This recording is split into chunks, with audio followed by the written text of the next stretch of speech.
All right, I'm intro right now. All right.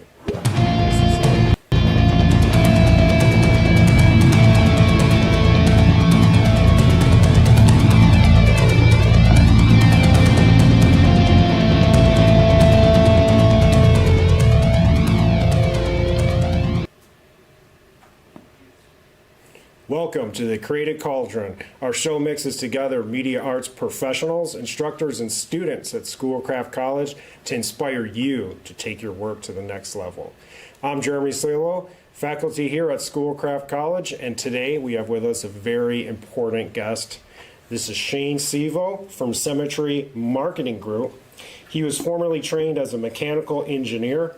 However, he spent the first decade of his career in creative media production and the last decade in web technology.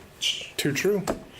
Shane really loves being philosophical about creativity, technology, and the human condition. He still enjoys translating complex concepts into compelling visuals, fostering community and open source technology, and applying models of understanding to practical problems for work and life. There it is. It's a lot of N's, Shane. Did you write this? I actually did. That was a rewrite of Gemini's draft summary of my AI. LinkedIn bio, but I think I did a pretty decent job compared to the machines. Still. Yeah, you would not have used the word "and" as much as the AI bots did, so I appreciate it.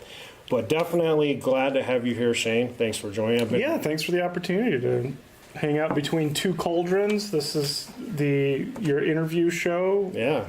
Is there hot sauce involved? Hot sauce, we could. Maybe I could talk to culinary chef Chris Michiak could bring us some, maybe. Because that's what I was anticipating is escalating hot ones. Like I would get wings as part of That's this. not our show. That's a different Actually, show? We might get sued if we leave that in the show. So you guys scrub the last couple seconds from the recording.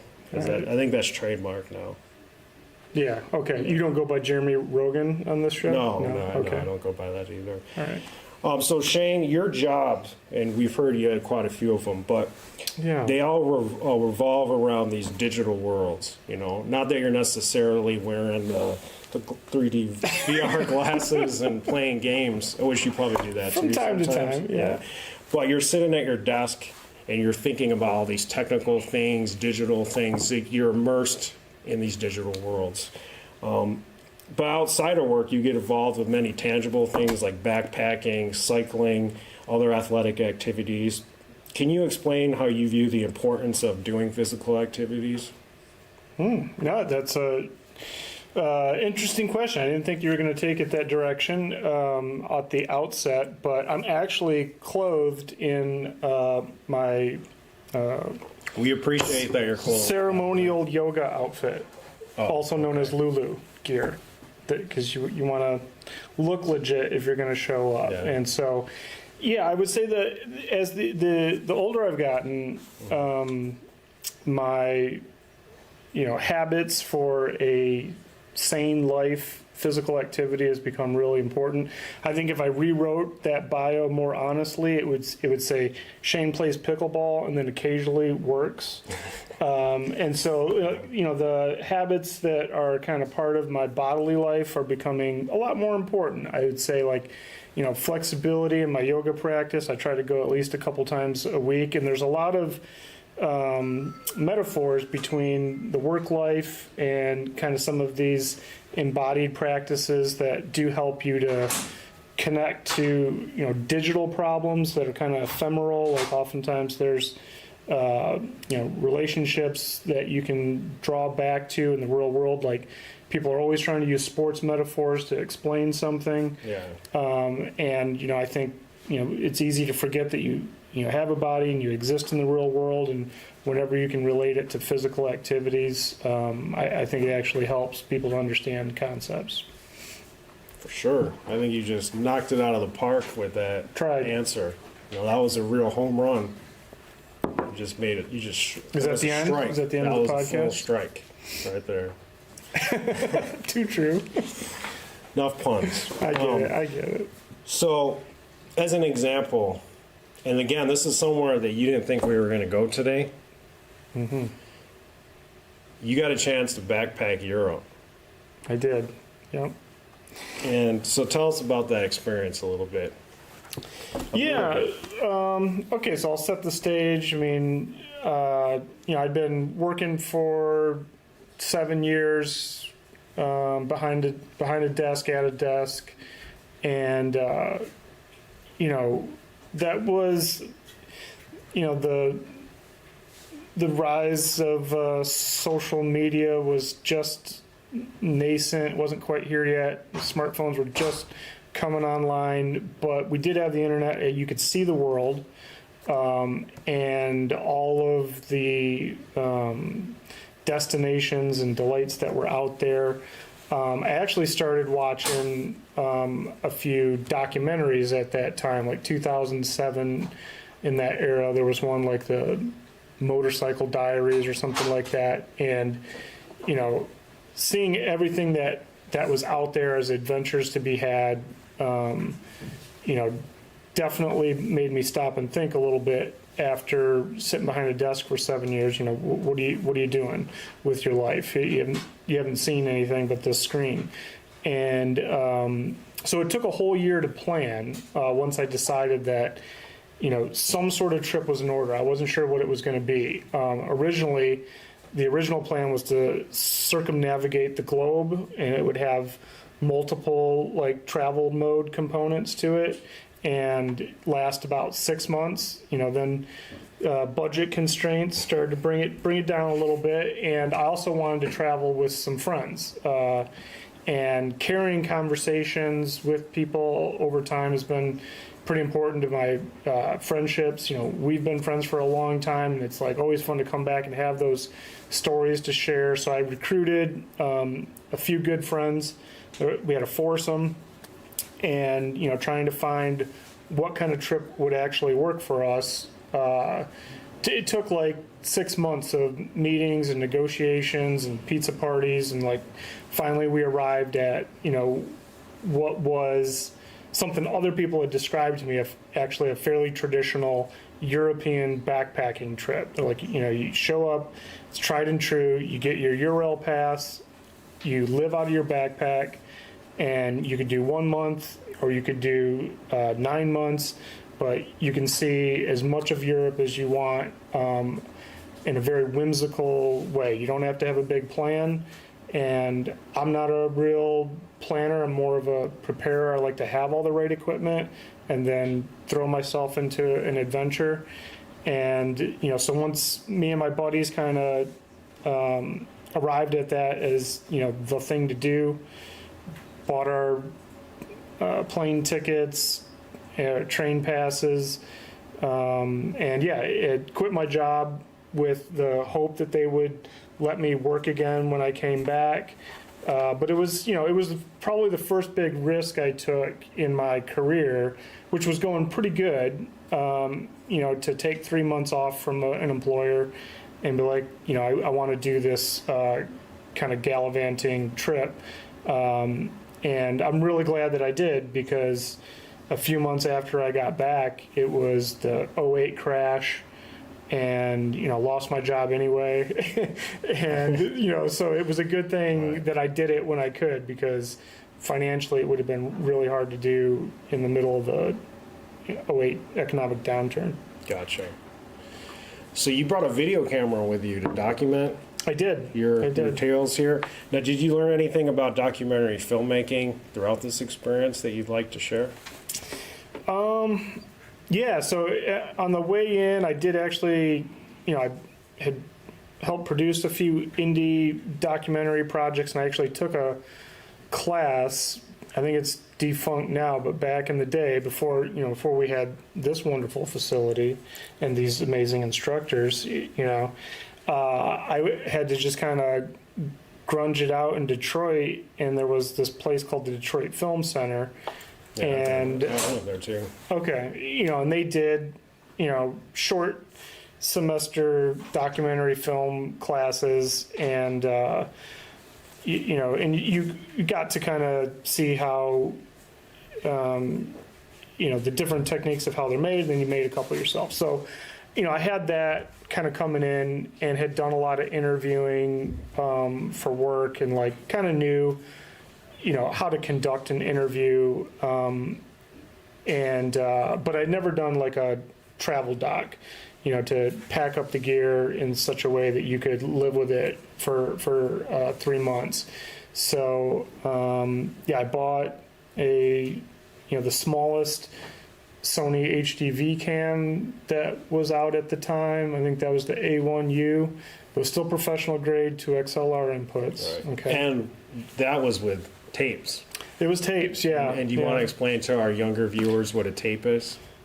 Yeah, so there's these, mechanical devices, and they got reels on them. The wheels on the tape go round. They go and round, right? yeah. I mean, it's just like your They used answering to teach machine, us that in right? elementary school, about how the cassette tapes go round and round. Yeah. Yeah, I mean, it's... We probably went to a different works just like your elementary 8-track. school. Yeah. But it actually turned out to be a pretty good digital format for that time period in travel. I mean, Right. there were digital card-based, compact flash, but it was super expensive. Mm-hmm. And, these were $4 per tape, 60 minutes. Right. And, which for HDV compressed, that was like 10, 12 gigs. At the time, that was a lot. And so I shot, I think, about 120 tapes. 20 tapes. And these are about an hour apiece. Hour piece, yeah. So I got about 120 hours, and I mailed them back to myself at about 4 or 5 stops along the way. So I kept about 20 to 30 tapes on me at a time. And this was before we had digital assist, so those weren't backed up. When you shipped them back, it was I was just hoping and praying that they show up. Yeah. I mean, I did actually have one layover at a place. A friend of mine had a connection to this broadcast studio in Malaga, Spain, and we kind of helped him do a couple video projects. And I was able to do some video transfer there. I tried to do a backup to the cloud, but it didn't really exist back then, and it just took forever. So I gave up on it and just sent the tapes back. Right. But yeah, So you got 120 tapes, you sent them back, and then you got them edited within a week, and then it was broadcast, or what happened? What's yeah. the story? Well, I mean, there was several award shows, and the Emmys that I have a hard time carrying around. You only got the one, right? 2 now. Oh, you have 2. Oh, okay. So no, it sat in my basement for about a decade. I did host a couple like reunion parties where I would show highlight reels. People love that. Yeah, at parties. I mean, people love Put on your vacation travel videos, photos, unedited. Yeah, They love it. Here's 120 hours. Sit back. Yeah. But there's a couple crowd pleasing moments where folks can my friends were able to watch us get trampled by bulls in Spain. We ran with the bulls in Pamplona. So I pulled out some snippet moments, but actually just this last year, I hired a friend of mine to go back and recapture everything into a more modern codec and format. I had captured a bunch of this stuff over the years, but I was a PC guy, and then I became a Mac guy, and my matrix encoded AVI files didn't work anymore. Right. So now they're all in ProRes and MP4s. So I actually do have at home now a 4 terabyte drive that fits in your pocket. And, when I first recorded all this stuff, it was a, tower server RAID system that ate about 1,000 watts of energy, just to keep that data alive. And, but now I do have a backup snapshot, and I've uploaded it to the cloud. And, I think in the next decade, we should be able to edit it. All right. So we're making some goal. progress. Yeah. See? Yeah. All right, coming all back in. I mean, documentaries take time. You don't want to Right. rush these things. Right. So maybe there's some kind of lesson in there. You're going to record 120 hours worth of footage. Maybe, I don't know. What do you think? Hire someone to edit it for you, I guess. Yeah, don't set it on a shelf for a couple decades. Or put it in a humidity controlled room. I mean, I was fortunate enough that my A1U was still kicking, but even now, like, it's probably hard to get HTV units that work. Like, pretty quickly, like, yeah, those mechanical systems just die. And Right. Yeah, you got to capture it somehow. yeah. So NASA has I the same problem as me. Like, yeah. yeah. So I first met Shane here through Superhouse. And in case some of our viewers don't know what Superhouse is, we should probably explain it to them. It's a moniker that you guys developed, and it was an idea. So the house that Shane lived in, there's multiple creatives living there, working on projects all the time, right? Yeah, I mean, this is before Insta Life. We were proto influencers. We had home studios. Yeah. Back in the day. I know everyone's got Right. this now. Yeah. It's no big deal. But I mean, we were, on the vanguard of that experience. We posted once a month, something. Right. To YouTube before anybody watched anything there. Well, that's when you did like the limit was 7 minutes or something. Remember the early Yeah. days? It was like, Yeah, really up. it was only short films. Yeah. Yeah. And that's what we started working on. So I started working on a short film with you. I think it was called Funnel Face. It was a musical. We did it in like 48 hours. And what did I do? Was I doing color correction? You did a lot of color And correction on the I think I film did. challenges. I did Did camera. some camera on the rooftop activity. for that one too a little bit because it was at an industrial complex. So the prop for that film challenge was a funnel, and they did like a Edward Scissorhands-ishy thing. Yeah. This guy had a funnel built into his face, You had to make the most of it. and he was working on a press, which I bet you that facility isn't around anymore, but it was a facility that we shot at. It was a printing press, and he was just bummed out. And then he finally found his way. I don't want to spoil it in case anyone watches this. Where is it streaming now anymore or not? Or, Yeah, I think that actually is still on our Vimeo account. okay. Yeah, it's out there. Well, so just If you need to be fast forward- inspired, if yeah. you're ever just, feeling down about what do I have to offer life, Do you mind if I spoil just watch Funnel the Face. conclusion of it? No, I mean people should experience it for Yeah. themselves. It's magnificent. So he finally finds his way as a musician, and he finds a way to play music notes through his funnel, and then there's a big ceremony at the end where we had color guard with flags. It was a dancing, celebratory and, yeah, coming out of his on a new rooftop, life. Yeah, in a industrial facility, and so I remember we had to That's climb up metaphorical, there. yeah. We had to climb up there. And it was interesting. So that was the first time I got to do camera and be on set with Yeah, usually remember when you almost die. 'Cause Yeah, it it was was interesting. yeah. Yeah, like when you see your life flash before your eyes, you're like, oh, I need to do more podcasts and stuff. Yeah. Maybe I need to finish those vacation videos. Get it done. Finally, get it Yeah. done. So another group that you co-founded was Project Lightstand. Yep, Greg, myself, and I think you were, part of that pretty early on. I mean, we realized that as aspiring, budding filmmakers, one of the hardest things to do is have a project that you care about.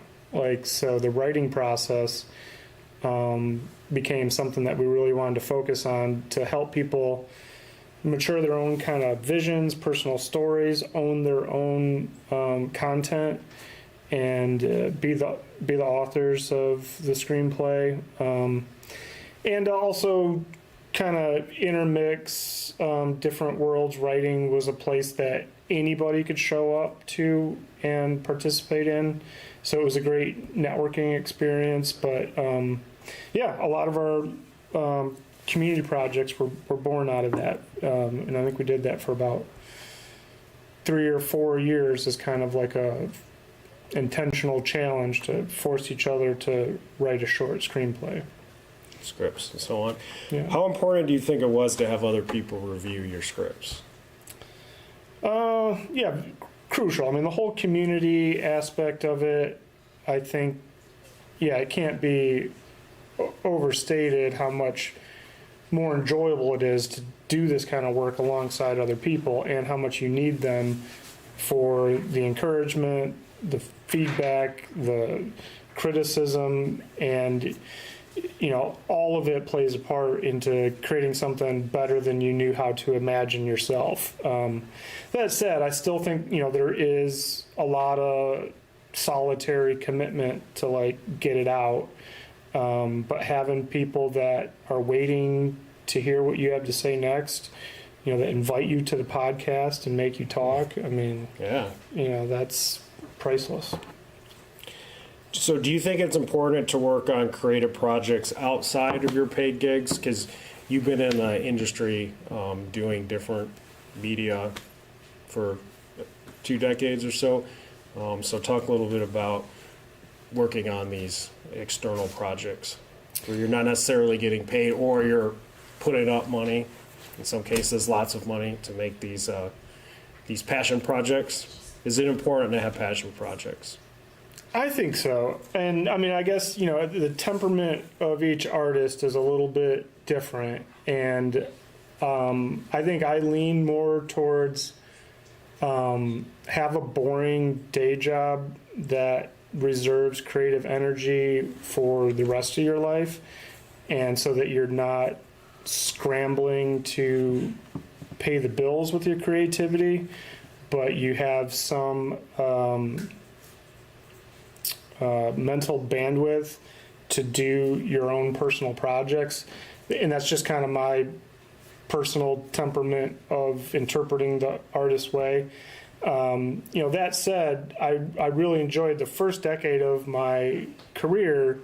Kind of, for me, had the best of both worlds. I worked for an engineering company.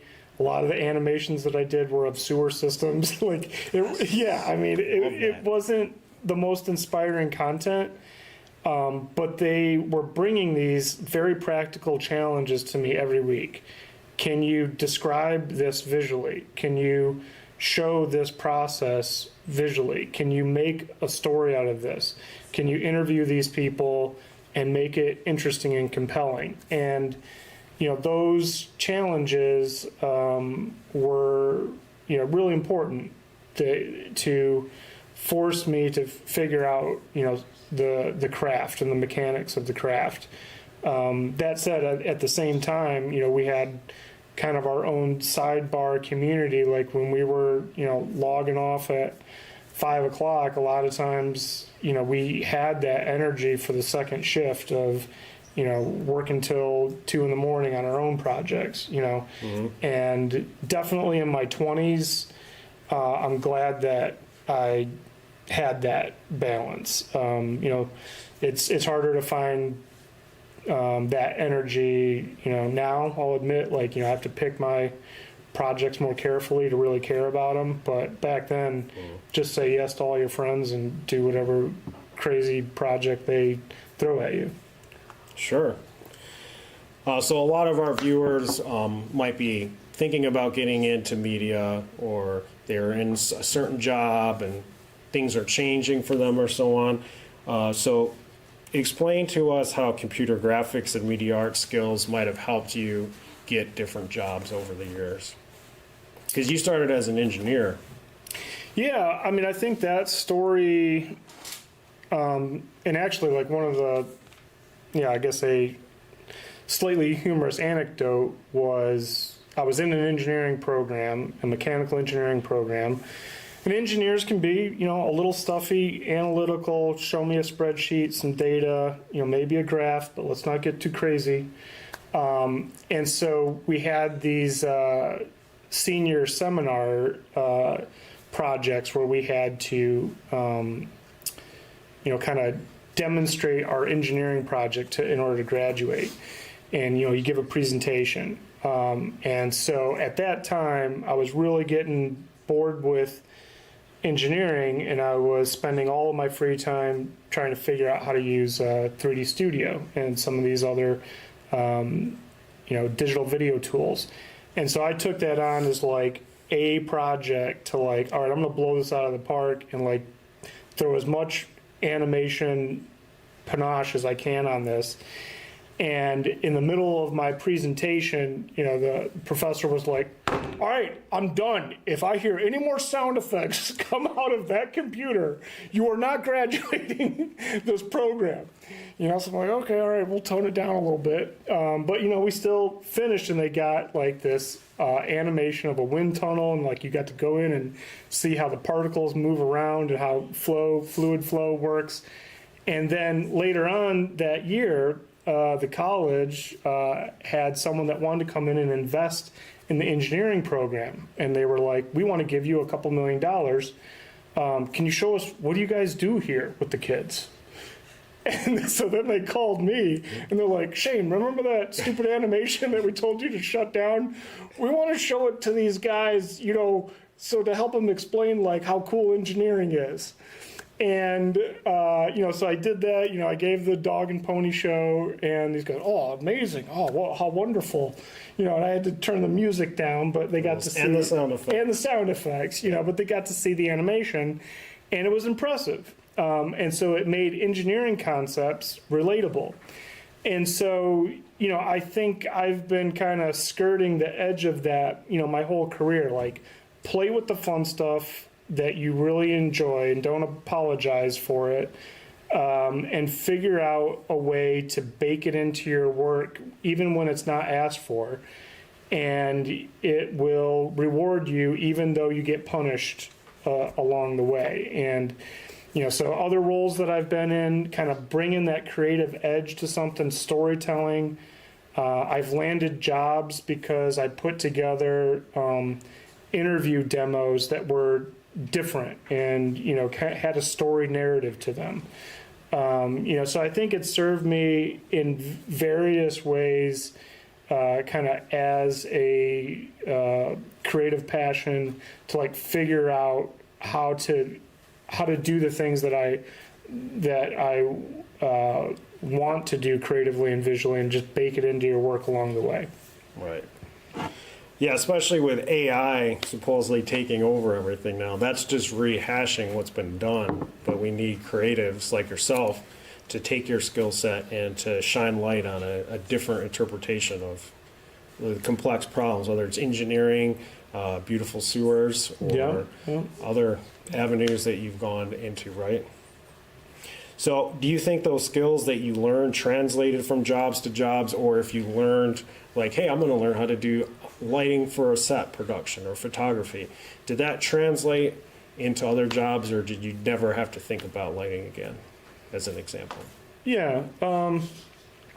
So sometimes it translated directly, and so there's kind of the bridge between some of my career path was, for a while I was a marketing director, and there you're doing storytelling with a very intentional business goal, but things also have to feel good and feel cool. And so bringing visual energy helps, even though nobody's asking for it. And then you're also starting to, in that mode, I was moving away from directly doing everything. And as a marketing director, the director title, you have to be able to communicate with other people and admit that, oh my gosh, these other people are actually so much more talented than I am at achieving a certain visual outcome, but I need to tell them where we're going. And so being able to speak the same language to the creative folks around you, and that has served me really well, even though I'm not doing the work directly. And I think it relates to kind of even your anecdote about AI, to be a generalist in the language of what it takes to do creative work is still really valuable. How do you instruct something as supposedly powerful as these tools are? How do you even instruct it to do what you want? How do you give it direction? And so that's still primarily by language, but also the language of, you have to be able to compose shots or storyboards and be like, here's the story I want to tell. otherwise, yeah, the machine will start to tell you, what story you could tell. Right. So, And it adds a lot of ends in it, apparently. too true. Yeah. Right. So Shane, you've been involved with many different networking organizations, such as the Michigan Production Alliance, SIGGRAPH, SEMA, FEX, etc. How important do you think networking is to indie filmmakers and creative folks? Yeah, I think kind of back to that, community is a can't be overstated in terms of the value that it brings. I mean, a lot of times it's delayed. These relationships. It takes time for people to figure out how to trust you in certain situations. And am I going to bring Shane in for this or connect him with this person? So showing up over and over again and showing consistency in your ability to participate in a community meaningfully, to bring good energy to it, I think is a lot of what people are looking for when they're possibly going to refer somebody. So a lot of that, those kind of like soft appraisals of like, can I trust this person, goes a long way towards referrals. I mean, there's a lot of people I've met that can do excellent work, but I might not refer them because, if it goes wrong, that reflects badly on me, as the person that referred. So, Right. You want to see how people conduct themselves in a variety of situations and give other people that same vantage point of you. And then over time, that kind of aggregates to new opportunities that you couldn't have imagined. So a lot of like LinkedIn networking can be just really tone deaf and kind of reaching out to people. Hey, do you have a job for me? Do you have a job for me? But collaborating with people on a shared project and seeing it through from the beginning to the end. And that could be the project of, hosting the next event for, the user group. That is also a project. It has to be planned and organized. It needs marketing assets. Someone has to show up and be thoughtful about how to, greet people at the right time. Is the door locked? Can the, interviewee get in? Those sorts of things are important. Right. Definitely. And you're talking a little bit about those soft skills that you can watch YouTube videos and learn how to do stuff, but then you still need to have those networking skills, those communication skills, being professional, showing up on time, being able to have people trust you and trust other people to do the work, to do what was asked of, and not to use copyrighted materials or whatever. So yeah, there's a lot of that goes with networking and building those skills that, a lot of us might be more into computers and spending time not in a social setting. So I think it also helps bring that to the forefront where you're communicating with other people and making those skills stronger. It's definitely. Yeah, no, and I think that's going to be a differentiator more and more going forward. Like it always was helpful, but people kind of would give a lot more, grace to the nerd in the back corner that can just make magic.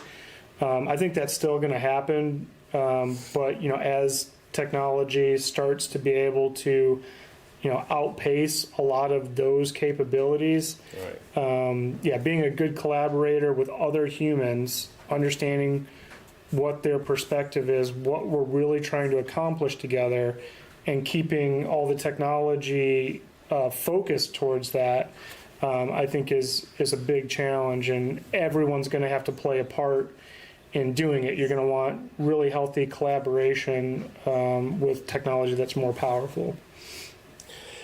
Now, Shane's been a judge for the Scholastic Art Awards, Southeast Michigan Thumb Region for over 12 years now? Something. Yeah, whenever you roped me into that, I forget how long ago. At least a decade. At least a decade.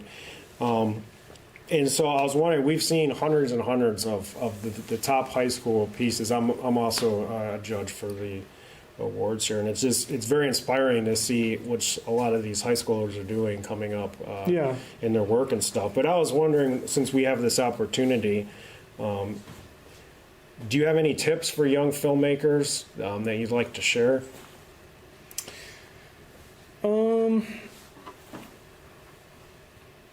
Yeah, I think I would say don't be scared to copy the people that you admire, especially when you're starting. Like being able to do the same strokes as the master is really valuable learning, and it's still very satisfying. Like, I think sometimes creative folks put a lot of pressure on themselves to be original, come up with something unique. But I think when you're first starting off, like being able to replicate what other people have done that have come before you, and really allow yourself to sink into the process and understand it from the inside out of actually doing all the little steps, and kind of the start in the mailroom and work your way up, like understanding every one of those little pieces on the way up and figuring out how to watch what other people are doing. Can I do that? And then once you have that mastery, then not getting trapped by it and not being scared to break from the old guard. Do something in a way that it's never been done before. Pretend that the masters don't exist, and do it in a way that is could be silly, but it's something that you want to try. So I think kind of balancing those two things, but maybe at first like being okay with copying, and then once you have a good foundational tool set, like figure out how to break it and do it in a way that it's never been done before. Awesome. Well, Shane, we don't have 120 DV cam tapes here, so we can't keep this stream going on forever, but we appreciate you joining us today and sharing some insight and wisdom with us. And we'll see you folks next time on another episode of the Creative Cauldron. Trick or treat.